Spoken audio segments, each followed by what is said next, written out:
राम राम मंडळी. आज जायचं होतं ना भाऊ आपल्याला नवीन ट्रॉली घ्यायला. मग काय सकाळचे सर्व कामं बिमं आटपून घेतली. निघालो ना भाऊ दणदणीत डायरेक्ट दुपारी ट्रॅक्टर घेऊन. काही विषय नाही.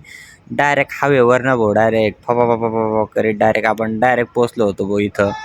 मोरया ॲग्रो इंडस्ट्री इथे एक नंबर काम करता भाऊ ट्रॉल्यांची एक नंबर. तुम्हाला जर ट्रॉली घ्यायची असेल तर 100% भेट द्या. त्याच्यानंतर आपण आलो होतो डायरेक्ट त्यांच्यावाल्या गोडाऊनला आणि आपला ट्रॅक्टर पण इकडे तयारीच होता भाऊ टारली घेऊन जायला. एक नंबर टारली बनवली होती भाऊ डायरेक्ट फाळके बिळके एक नंबर डायरेक्ट काही विषय नाही.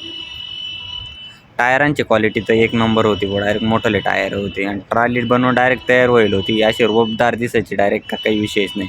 मोठमोठ्या मशनी होत्या भाऊ इकडं डायरेक्ट मोठमोठ्या डायरेक्ट त्याच्यावरती ट्रॉल्या बिरल्या अशा कडबम बनवत्या. इकडे याकडेच मोका ट्रॅक्टर फोकारायचं काम चालू होतं भाऊ. त्याच्यानंतर निघालो कधी भाऊ हार भेटाना चांदोड बंद होतं. डायरेक्ट देवीकडं आलो भाऊ. देवीच्या ठिकाणी आलो दर्शन बिर्शन घेऊन टाकलं त्या ठिकाणी मग भेटला ना भाऊ छोटा हार. छोट्या हाराचाच मोठा हार बनवून घेतला भाऊ. त्याच्यानंतर पेढे घ्यायला डायरेक्ट इच्छापूर्ती गणेश मंदिराजवळ आलो. इथं डायरेक्ट 2 तरुण डायरेक्ट थेट शेतकरी ते ग्राहक डायरेक्ट स्वतः डायरेक्ट दुधापासून डायरेक्ट पेढे बनवतात. त्याच्यामुळे इथल्या पेढ्यांची क्वालिटी क्वांटिटी एक नंबर आहे भाऊ. जाधव पेढा म्हणून प्रसिद्ध पेढा आहे डायरेक्ट चांदवडचा. काहीच विषय नाही. इच्छापूर्ती गणपतीजवळ त्यांचा वाला गाडा लागेल राहतो काही विषय नाही. त्याच्यानंतर पेढे बिढे बांधून घेतले. तुमचा भाऊ सणांना फिरले डायरेक्ट ओमावाला घेऊन डायरेक्ट बनकून निघालो. 42.5च्या स्पीडनं परत गोडाऊनला आलो होतो भाऊ. इथं आलो होतं काय ट्रॉली बिरली सगळं ओके होतं भाऊ. दणकट डायरेक्ट एकदम ओके काम होतं. त्याच्यानंतर निघालो ना भाऊ ट्रॉली बिरली घेतली डायरेक्ट निघालो आपल्या घराकडं.